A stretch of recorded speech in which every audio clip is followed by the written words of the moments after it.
Continuation of DC circuits. So this time series parallel combinations. So many resistor networks are made of resistor in series, in parallel, or combination. Such network can be replaced by a single equivalent resistor. So kahit gaano karaming resistor, pwede natin ma-identify kung anong resistor yung naka-series or yung naka-parallel, at pwede siyang maging simplified into a simple series or simple parallel. Set up the problem using the following steps. Make a drawing of the resistors network. So, i-redraw natin hanggat maaari. Identify groups of resistors connected in series or parallel. Identify the target variables. So, usually naman, given yung mga resistor, resistance, so ang hinahanap ay current, voltage, and power. They include the equivalent resistance of the network, the potential difference across each resistor. So, R total yung una, ngayon ay V in each, and then current through each resistor, I in each, and the power dissipated by each resistor. So, for our example 4, refer to given figure. Find the power dissipated by each resistor. Check your answer by adding the individual power consumed in each resistor is equal to the product of the total voltage and the total current. So, pinapahanap sa atin yung individual power, and i-check natin using P total is equal to I total B total versus dun sa ipag-add natin yung mga power nila. Sabi ko nga, ang power kahit naka-series, parallel, or series parallel, pinag-a-add ang power. So, here guys, pwede natin tong pag-isahin. So, naka-series yan, no? So, i-redraw natin as total voltage. And then, for R1, liliitan ko lang kasi baka hindi magkasya yung solution. And then, ito yung R23. And then, this is R1, 4. And then, for R4, that is 10. And then R5, that is 4. And then, pinag-isa natin to, that is R67. So, R67 equals 4 ohms. So, kung ibabaks yan, hindi yan pinapahanap ha. Ito ay 4. Kasi, pag naka-series, pinag-a-add ang resistance. So, ito ay naka-parallel. So, pwede uli nating redraw. So, R1, R23 ay ilan? 12. So, this is 4. Naka-series no? And then, ito ngayon yung R567. So, R567 is 1 all over 1 over 4 plus 1 over 4. Pagka parallel or R67 is product over the sum. 4 times 4 all over 4 plus 4 is 16 over 8 is 2 ohm. So, ito yung 2. Ito yung 10. So, nakaseries ito. That is 12. Ano yan? R 4 to 7. Tapos ipaparallel natin dito. So magiging simple series na lang siya. So 4 and then ito, no? So ito ay R 2 to 7. 12 parallel sa 12. So that is product all over the sum, or 1 over 1 over 12 plus 1 over 12. So 12 times 12 and then divide by 24 is 6 ohms.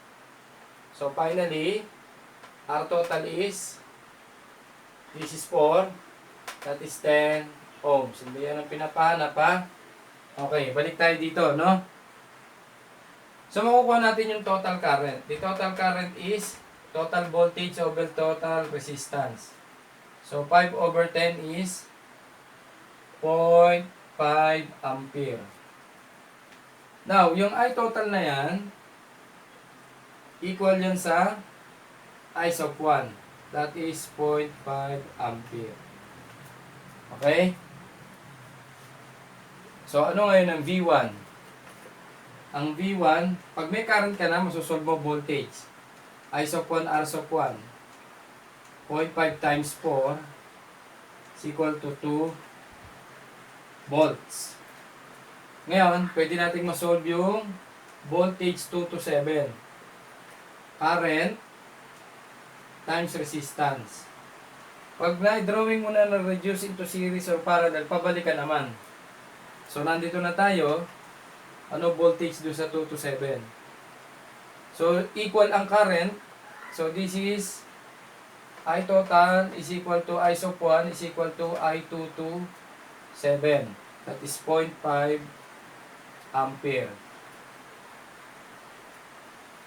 So, 0.5 times ano resistance 2 to 7? 6.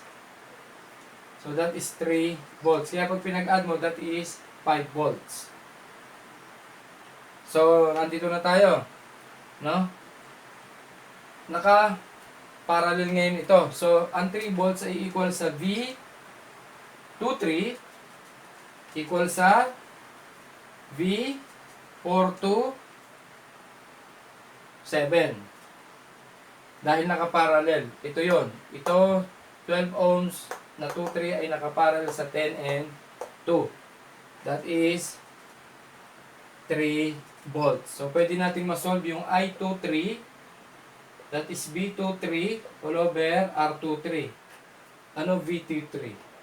3 over, ano yung R23? Ito, 12. So, 3 over 12 is, 3 divided by 12 is 0.25 ampere. Pwede rin natin masolve ang I427. Ganun lang naman yun eh. Pag may current ka na, solve mo voltage. Pag may voltage ka na, solve mo naman ang current. Titingnan mo kung series or parallel. So, the current 4 to 7 is voltage over resistance. So, the voltage is equal as 3 volts divided by 4 to 7. Nandyan yan. 4 to 7 is 12. 10 plus 2. 12. Ayun. So, that is also 0.25 ampere. So, may current na tayo. Ang current 2,3 is equal to I2 is equal to I3. Bakit? Dahil naka-series. So, that is 0.25 ampere. Also, the voltage 2 is equal to I2R2. That is 0.25 times 4. And for voltage 3, I3R3, 0.25 times 8. So, 0.25 times 4 is 1 volt. And this is 2 volt. So far, meron na tayong 1, 2, 3. Doon na tayo sa 4. So, itong 4 to 7, 0.25 ampere. No? Naka-ano siya dito? Nakapaganyan. So, ang I4 to 7 is equal to I4. And also equal to I5 to 7. Okay? So, masusolve natin ang V4. V4 is I4R4. Current 4 is 0.25. And then R4 is 10. So, that is 2.5 volts. Pwede nating masolve ang voltage 5 to 7. Dahil meron na tayong current 5 to 7. So, I5 to 7, R5 to 7. So, ano current? 0.25. Ano yung resistance 5 to 7? Nandyan niya, kompleto na yan. Ang resistance 5 to 7 is 2. Dahil 4 sa 4. So, ito pala ay not 6, 7. Dahil 5 to 7 yon. 6, 7 yung 4. This is 5 to 7. This is also 5 to 7. 2. So that is 0.5 volts. Okay? So nandito na tayo. Ngayon, yung 5 to 7 na yan, equal yan sa voltage 5 equal sa voltage 6, 7. Bakit? Kasi nakaparallel. So, meron na tayong voltage 5. Hindi voltage 5 ha, voltage 5. So, kung meron na tayong voltage 6, 7, pwede na nating makompute ang current 6, 7. That is voltage 6, 7 all over R 6, 7. So, voltage 6, 7 is 0.5 all over 6, 7 is 4. So, 0.5 over 4 is 0.125 ampere. Now, equal na to sa I sub 6 equal sa I sub 7 dahil naka-series. So, pwede nating masolve ang voltage 6.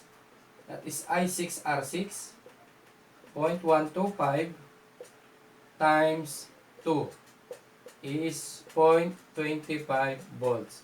Equal na rin sa V7 dahil equal yung kanilang current and resistance. Parehas na 2. That is also 0.25 volts. So now, magsusulat ako, no? Ito. I have here the resistance. Okay? And then, I have here the current for the voltage and for the power, no? R, I, V, and then P. And then, ilan ang aking resistor? Bali, yan ay ilan? 7. R1, R2, R3, R4, R5, R6, R7. Ako, kulang. Liitan ko. R, I, V, then P. R1, R2, R3, R4, R5, R6, R7, at saka R total. So, ano value ng R1? 4. R2, 4. R3, 8. R4, 10. R5, 4. R6, 2. R7, 2. R total, 10. Okay? And then, lagyan natin ng mga guhit dyan. Okay? Ngayon, hahanapin natin lahat yung value na yan. Nandyan lang yan. For current, voltage, power. So, ipopost ko muna, no? Lalagyan ko ng mga value. Okay? Going back, guys. So, nailagay ko na yung mga quantity. Ito na, nag-start na ako magsulat for current. I6 is equal to I7, 0.125. Voltage 6, voltage 7 is 0.25. V5 is 0.5. I5, nandiyan na lahat yan. Hanapin natin. Ang I5 ay hindi natin makita. Yung munang madali natin makita. Ang I total, 0.5 ampere. Next, I1, 0.5 ampere. Ano V1? 2 volts. I2. Ang I2, ito equals I3, 0.25. 0.25. I2, I3. Then V2, 1 volt. V4, 2.5 volt. V4, 2.5 volt. Okay. I4, 0.25. Nandiyan na lahat yan. Hindi ko lang makita. Pero yun, no? I4, 0.25. I5. Nasaan ang I5? So, ang I5 ay... So, kung kukunin natin ang I5, halimbawa, ano, B5 over I5. That is 0.5 all over, ano R5. Ano R5? Ang R5 is 4. No? So, 0.5 divided by 4. 0.125. And then, ang V total ay 5 volts. Ano V3? Ang V3 ay 2 volts. Okay, ngayon ang P total is 5 times 0.5 is 2.5 watts. Ngayon, pipilapan ko yung power by multiplying current times the voltage. Ipo-pause ko muna. And then, i-add natin. Dapat yan ay equal. Eto na guys. So, nung minultiply ko, ang power 1, 1 watt, 0.5 times 2. Ang P2, 0.25. Ang P3, 0.5. Ang P4, 0.625. P5, 0.0625. P6, 0.3125. P7, 0.03125. Pag itong P1 hanggang P7 pinag-add natin, that is 2.5 watts. So, tama tayo. So, ano ang answer natin? Individual power. Ito ang ibabox mo. So, kailangan naka-table guys ha, pagka series and parallel para madali akong mag-check. So, that is for example number 4. Series parallel combinations. Other example, 8.4. The question is, calculate the power dissipated by its resistor in given figure below. So, ganun din, individual power. Pero bago natin masolve ang individual power, kailangan masolve muna natin yung individual current and individual voltage for each. Para multiply na lang tayo ng multiply for individual power. So, pwede natin itong i-reduce into simple series like this. For 8 ohms, for 3 and 5 ohms, and then for 6 ohms. Pangalanan natin yung mga resistor, although walang pangalan dyan. Pwedeng letters, pwedeng numbers. So, ito ay R23. And then, R sub 1 is 8 ohms. And then, R sub 4 is 6 ohms.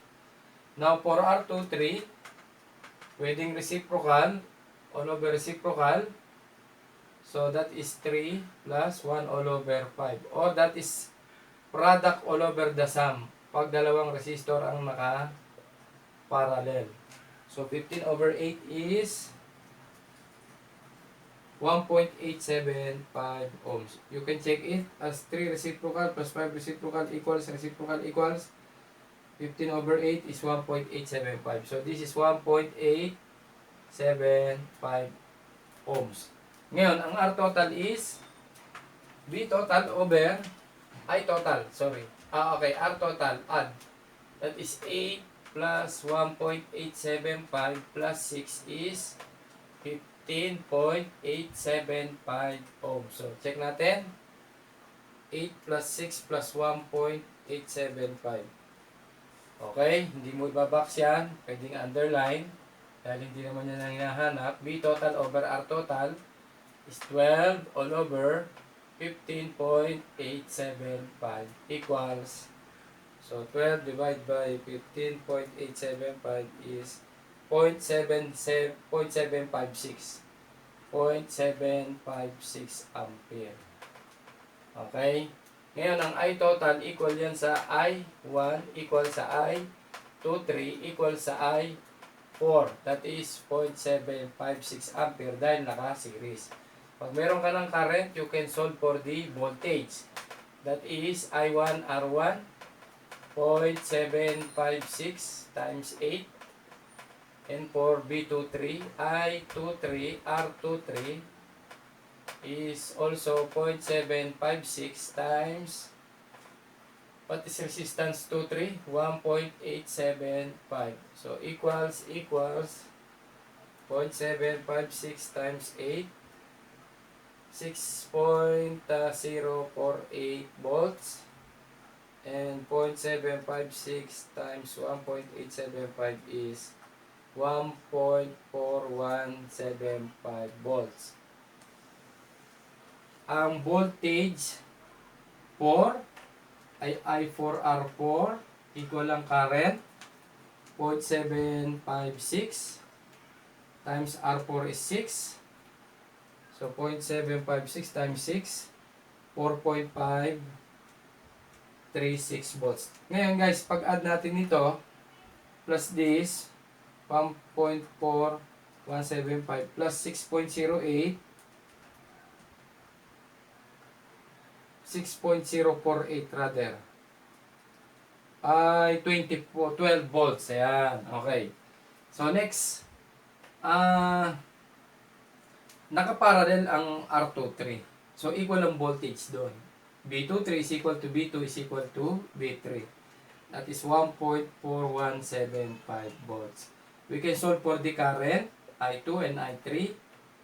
So, B2 all over R2 and B3 all over R3 for I3. So, substitute 1.4175 all over 3 and 1.4175 all over 5. So, equals 1.4175 divided by 3, 0.4725 ampere. 1.4175 divided by 5 is 0.2835 ampere. Pag pinag-add mo naman to, dapat yan yung I23. So, plus 0.4725 is 0.756 ampere. Dahil pag nakaparallel, ang current ay pinag-a-add. So, kompleto na. Current voltage. Okay, maglagay tayo. R for I, for B, and then for power. Gagawa ng table guys ha. For R1, R2, R3, R4, and R total. Okay? So, pause ko muna habang gumagawa ako ng table.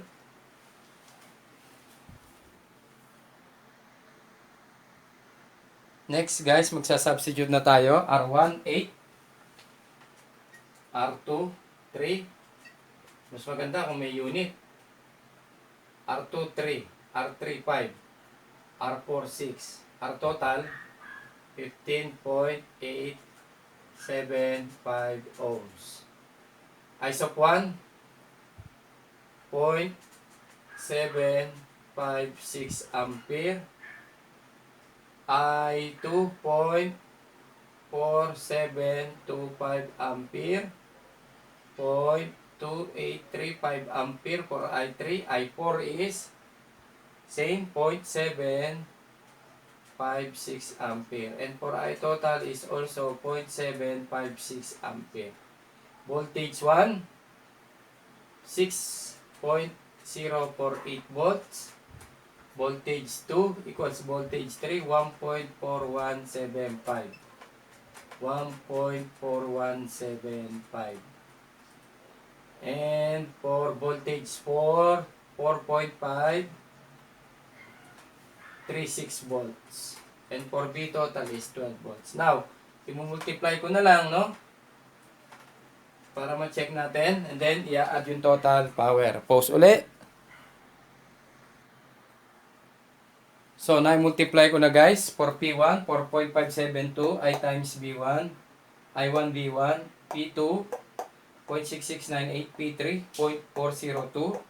P4, 3.429. And then, for P total, 0.756 times 12 is 9.072 watts. Pag pinag-add ko to, we have 9.0728. So, 9.0728 may sobrang 0.0008. Okay lang yon. Kasi maliit na difference yung compare dito. At hanggang maaari, 3 decimal places ang pinakamaliit. Okay yung 4. Ibig sabihin, pag habang dumadami yung decimal place, mas nagiging accurate yung answer natin. That is for example 8.4. Going back, last example for our resistor in series parallel combination. Example 6. In figure below, in figure given, V is equal to 60 volts. Total voltage, resistor consume the least power. So, hindi natin masasagutan yan by observation, kundi by computation. Again, to solve for power, that is current times the voltage. So, aalamin natin ang individual voltage and current. Saka tayo magko-conclude. So, i-redraw, no?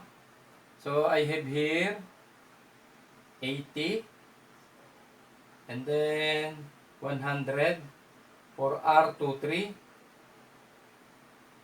So, 80 and then for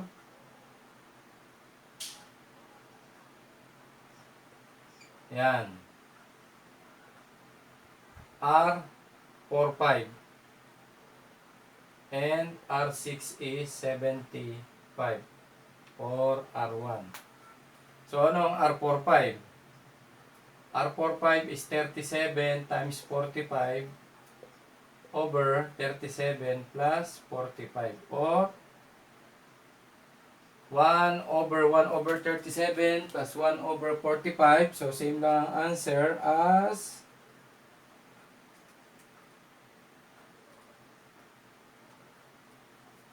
20.305.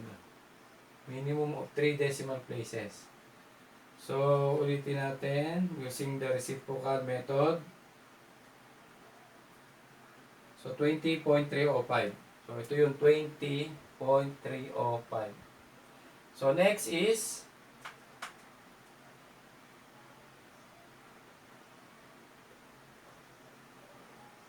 ayan. So, ito yung 80 as R1. This is 100 for R2. 3.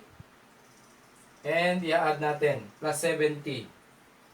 So, R 4, 5, 6 is 20.305 plus 75 equals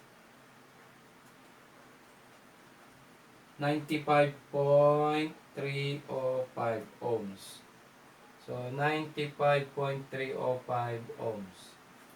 And then finally, ang R total, 80 plus 1 over 100 plus 1 over 95.305. So, equals, so 100 reciprocal plus 95.305 reciprocal equals plus 80 equals 128.798 ohms. Getting for I total, B total over R total is 60 over 128.798 equals 0.466 ampere. Now, this is equal to I sub 1 equals to I total. Equal din yan sa I, ano to? 2, 6.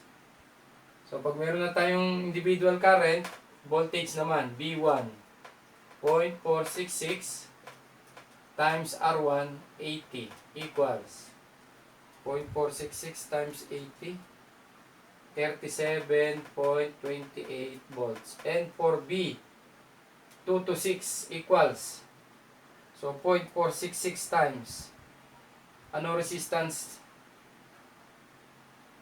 ng ito? Yung hindi natin na-solve. So, I think this is 48.798. Minus ko lang na 128 minus 80. So, check din natin. 100 reciprocal plus 95.305 reciprocal equals. So, reciprocal is 48.798. Tama. So, yung resistance na yan, multiply natin sa current, will give us the voltage.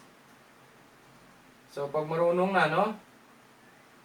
22.739 or 22.74 volts. Pag pinag-add mo to 60 volts, which is yung given. Tama, no? Okay. So, nandito tayo, no? Nakaparallel. Ang B2 to 6, ito yan, equal yan sa voltage 2,3 equal sa voltage, ano tong 95? 4 to 6. So, this is R4 to 6. That is 22.74 volts. Now, pwede nating makuha yung current. I23 is voltage over resistance. 22.74 divide. Okay, oral na lang. Di ko na sinusulat ang formula. Pangatlong ano na to ha. Voltage over resistance. Ano resistance ng 23? 100 is 0.2274. Now, naka-series, so equal yan sa I2 equal sa I3. Pwede nating masolve ang B2, I2R2, 0.2274 times 49 equals 11.143 volts. And for B3, 0.2274 times R3, 51, 11.5974 volts. Pag pinag-add mo yan, yan yung B23, which is 22.74 volts. So, kumpleto na yung I2, saka I3. Yung B4 to 6, ito yun, ano? So, pwede natin masolve ang I4 to 6. Ang I4 to 6 ay voltage 4 to 6. 22.74 divide by ano yung R4 to 6. Ang R4 to 6 ay 95. Ito R4 to 6. 95.305 is 0.239 ampere. So, equal yan sa I6. Equal yan sa I4, 5. So, pwede nating masolve ang B6, I6R6. So, 0.239 times resistor 6 is 75. So, 17.925 volts. And then, pwede nating masolve ang voltage 6. Meron na tayo, no? Voltage 6. Voltage 4.5. Ang voltage 4.5 ay I4 to 6 or I4 5.239 times ano yung resistance 4.5? Yung 37 and 45. 37 and 45 is 20.305 times 20.305 is 4.853 volts. Equal yan sa B4 equal sa B5 dahil naka parallel. So now we can solve for the current. I4 equals 4.853 divide by 37. 0.1312 ampere. And for I5 is voltage 5, 4.853 divided by R5, 45 is 0.108 ampere. So ngayon, magsusulat na ulit ako ng value for resistance, current, voltage, and power for R1, R2, R3 hanggang R6. So ipopost ko muna. So guys, nailagay ko na yung mga value. R1, 80, R2, 49, R3, 51, R4, 37, R5, 45, R6, 75, and R total, 128.798 ohms. Now, for individual current, I1, 0.466, I2, 0.2274, I3, 0.2274, I3 is nasa ng I3. Ayun, equal sa I3. I2 equals I3, 0.2274. I4, ang I4 ay 0.1312. I5, 0.239. And then for I total, 0.466 ampere. For voltage 1, 37.28. For voltage 2, 11.143. For voltage 3, 11.5974. Voltage 4 is equal to voltage 5, 4.853. And then voltage 6 is 17.925. And then for the given total voltage 16. Now, mumultiply ko na lang. No? And then, i-check natin sa individual power at saka yung total power by adding. So, nailagay ko na yung power, individual power. Power 1, 17.372. Power 2, multiply, 2.534. Power 3, 2.637. Power 4, multiply, 0.637. Power 5, 0.524. Power 6, 4.284. Pag pinag-add ko lahat ito, 27.985 which is close enough to 27.986. Ngayon, ano yung least power? So, magkukonklud na tayo. Hence, the least power was consumed by ano to? R5, which is equals to 45 ohms. So, P5, ilagay mo pa, equals 0.524 watts as shown in table that consumes least power. So, ito yung ating answer. No, ito yung ibabox mo, ha? So, yan yung resistor in a series parallel combination.